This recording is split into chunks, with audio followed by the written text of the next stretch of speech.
సాయిరామ్. సాయి కుటుంబ సభ్యులందరికీ హృదయపూర్వక నమస్కారాలు. మీకు, మీ కుటుంబానికి ఆ సాయినాథుడు సంపూర్ణ ఆయురారోగ్యాలని, సుఖ సంతోషాలని, సిరి సంపదలని, అష్టైశ్వర్యాలని, భోగభాగ్యాలని ప్రసాదించాలని మనస్ఫూర్తిగా ఆ సాయినాథుడిని వేడుకుంటున్నాను. ఈరోజు మనకు సాయినాథుడు ఒక గొప్ప సందేశాన్ని అందించబోతున్నారండి. ఈ సందేశం మీ మనసుకు దగ్గరగా ఉన్నట్లయితే తప్పకుండా లైక్ చేయండి. అలాగే ఓం సాయిరామ్ అని కామెంట్ చేయడం మాత్రం మర్చిపోకండి. ఇక బాబాగారు ఏం చెప్తున్నారో ఆ సందేశంలోకి మనమందరం వెళ్ళిపోదాము. నీ ప్రేమ బంధాన్ని చేజేతులారా నీవే దూరం చేసుకుంటున్నావు బిడ్డ. నీ జీవితం రాబోయే రోజుల్లో ఎలా ఉండబోతుందో ఈ సందేశం ద్వారా తెలియజేయాలనుకుంటున్నాను. అలాగే నీ తప్పు ఒప్పులను నీకు చెప్పడానికే వచ్చాను. నీ మనసులోని ప్రతి బాధకు నేను తప్పకుండా సమాధానం చెప్పి తీరుతాను. నీవు అనుకున్న కోరిక నెరవేరడం లేదని బాధపడవద్దు. నేను నీకు కొండంత తోడుగా ఉన్నాను. నీవు ప్రేమించే వ్యక్తిపైన అపారమైన ప్రేమను చూపిస్తున్నావు. అది చాలా సంతోషకరమైన విషయమే. అది ఎంతలా అంటే నీ ప్రాణం కంటే వారి ప్రేమే ఎక్కువ అన్నంతగా వారిపైన ప్రేమను చూపిస్తున్నావు.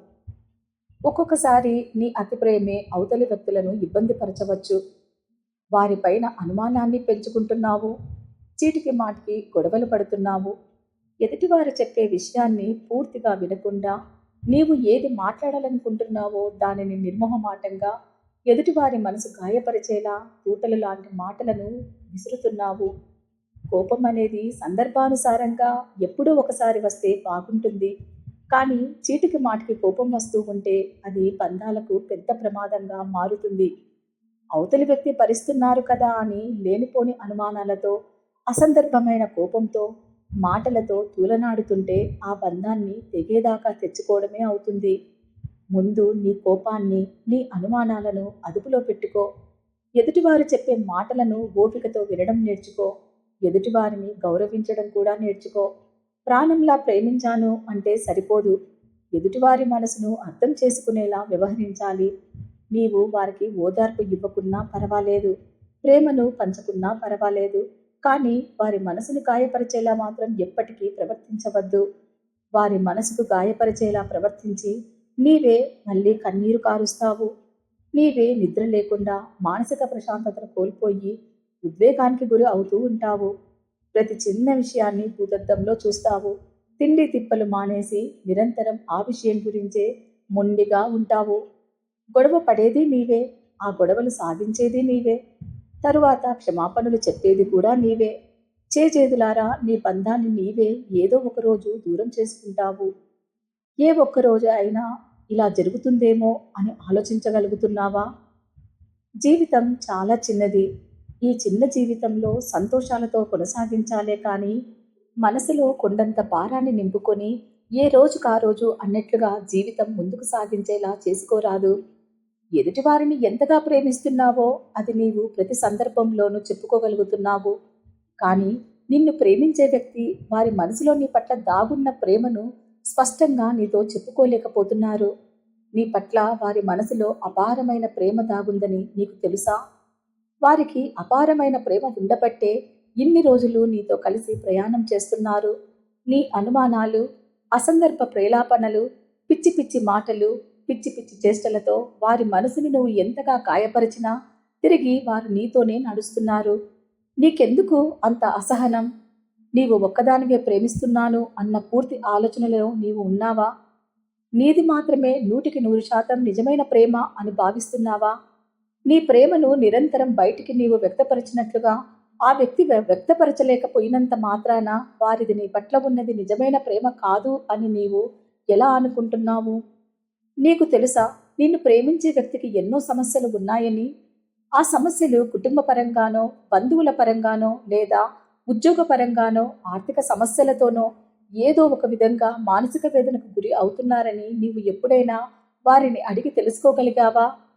ఎప్పుడు చూసినా నీ మాట నెక్కాలని పంతం పడతావే గాని ఎదుటివారి వేదనను నీవు ఎప్పుడైనా అర్థం చేసుకున్నావా? అసలు నీకు ఆ మనసు నీలో ఉందా లేదా? ఇదే నా ప్రేమంటే. వారు మీ ముందుకు రాగానే నీతో నవ్వుతూ పలకరించాలి, నీతో ఎప్పుడూ సంతోషంగా గడపాలి అని కోరుకుంటున్నావే కానీ వారి బాధలేంటి, వారి ఇబ్బందులేంటి అని ఏ రోజైనా తెలుసుకోగలుగుతున్నావా? గోరంతను కొండంతలు చేసి గొడవ పడుతున్నావే కానీ వారి మనోవేదనను పూర్తిగా తెలుసుకోవడానికి ఎప్పుడైనా ప్రయత్నం చేశావా? నిన్ను ప్రేమించే వారికి ఎన్ని బాధలు సమస్యలు ఉన్నా నీ ముందు వచ్చేసరికి మనసులోని తీవ్రమైన దుఃఖాన్ని భారాన్ని తగ్గించుకొని నిన్ను సంతోషంగా ఉంచడం కోసం నీతో నవ్వుతూ మాట్లాడుతున్నారు. అదైనా నువ్వు గ్రహించగలుగుతున్నావా? నీ పిచ్చి చేష్టలు ఎన్ని చేస్తున్నా ఆ వ్యక్తి మాత్రం నిన్ను చిన్నపిల్లలాగే అనుకుంటున్నారు. చిన్నపిల్లల మనస్తత్వం అని తనకు తానే సర్ది చెప్పుకుంటున్నారు. ఇప్పటి వరకు నీ బంధం కొనసాగుతుంది అంటే అది కేవలం వారు నీ పట్ల చూపించే 100% నిజమైన ప్రేమ కాబట్టే. నేను నిన్ను మందలిస్తున్నాను అని అనుకోవద్దు. రేపటి రోజున ఈ బంధం విసిగి వేసారిపోయి నిన్ను వదిలేసి వెళ్ళిపోతే నీవు బ్రతకగలవా? నిన్ను ప్రేమించిన వ్యక్తి నీ పక్కన లేకపోతే ఆ జీవితం ఎలా ఉంటుంది, ఆ బ్రతుకు ఎలా ఉంటుంది అని నీవు ఒక్క క్షణమైనా ఊహించుకోగలవా? ఒక్కసారి ఊహించుకో, ఆ జీవితం ఎంత దుర్భరంగా ఉంటుందో అని.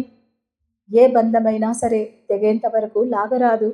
ఇప్పటికైనా నేను చెప్పే ప్రతి విషయాన్ని జాగ్రత్తగా విని ఎదుటివారికి తగ్గట్టు నడుచుకుంటే నీ జీవితం చాలా ఆనందమయంగా ఉంటుంది. నీ సంసారం చక్కబడుతుంది. నీ జీవితం మరెంతో సంతోషకరంగా ఉంటుంది. ఈరోజు బాబా చెప్పాడు అని వినడం కాదు, ప్రశాంతంగా కూర్చొని నీ మనసును ఒక్కసారి ప్రశ్నించుకో. నీ పొరపాట్లను నీ మనసే నీకు తెలియచేస్తుంది. ప్రేమిస్తే సరిపోదు కదా, క్షమించే గుణం కూడా ఉండాలి. అప్పుడే అది నిజమైన ప్రేమ అవుతుంది. నీవు నా ప్రియమైన బిడ్డవు కనుక నీ కళ్ళు తెరిపించడానికే వచ్చాను. ఈ సందేశాన్ని నీకు వినిపిస్తున్నాను. గతంలో కూడా ఇదే విషయాన్ని పలుమార్లు నీతో హెచ్చరిస్తూనే వస్తున్నాను. నా సందేశం విన్నప్పుడు నీ మనసును ఆధీనంలో ఉంచుకుంటావు. ఆ తర్వాత మామూలుగానే ప్రవర్తిస్తున్నావు. మనసు చెప్పినట్లు నడుచుకోకు. అది తీరని నష్టాలను కొని తెస్తుంది, బంధాలను దూరం చేస్తుంది. ఏది మాట్లాడినా ఆచి తూచి మాట్లాడు. ముక్కుపైన కోపాన్ని పూర్తిగా తగ్గించుకో. ఎప్పుడూ ప్రశాంతంగా ఉండడానికే ప్రయత్నించు. నీ కోపం, అసహనం, అనుమానం వల్ల అందమైన బంధాన్ని చేచేతులారా చేచార్చుకోకు.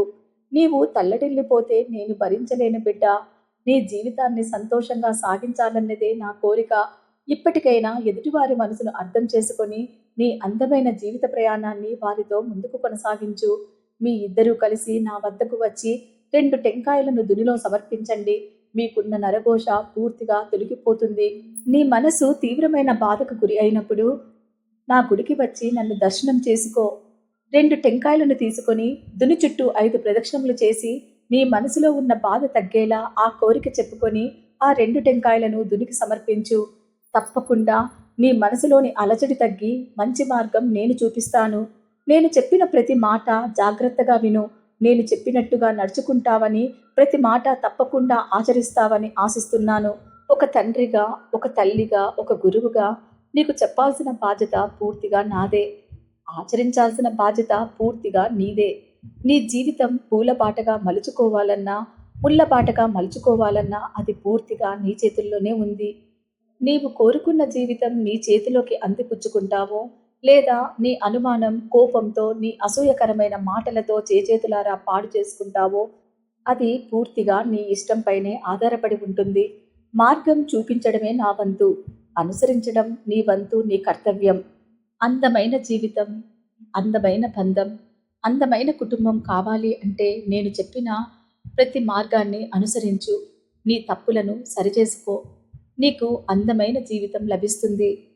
నీ బాధ్యతను పూర్తిగా నిర్వర్తించు. నీకు అంతా శుభమే జరుగుతుంది. విన్నారు కదండి బాబాగారు చెప్పిన ఈ అద్భుత సందేశాన్ని. ఈ సందేశం మీ మనసుకు దగ్గరగా ఉంటే తప్పకుండా లైక్ చేయండి. అలాగే ఓం సాయిరామ్ అని కామెంట్ చేయడం మాత్రం మర్చిపోకండి. మన ఛానల్ని సబ్స్క్రైబ్ చేసుకొని నాకు కొద్దిగా సపోర్ట్ అందిస్తారని ఆశిస్తున్నాను. మరొక మంచి సాయి సందేశంతో మీ ముందుకు వచ్చి మళ్ళీ కలుస్తాను. అంతవరకు సెలవు. సర్వే జన సుఖినో భవంతు. ఓం సాయిరామ్.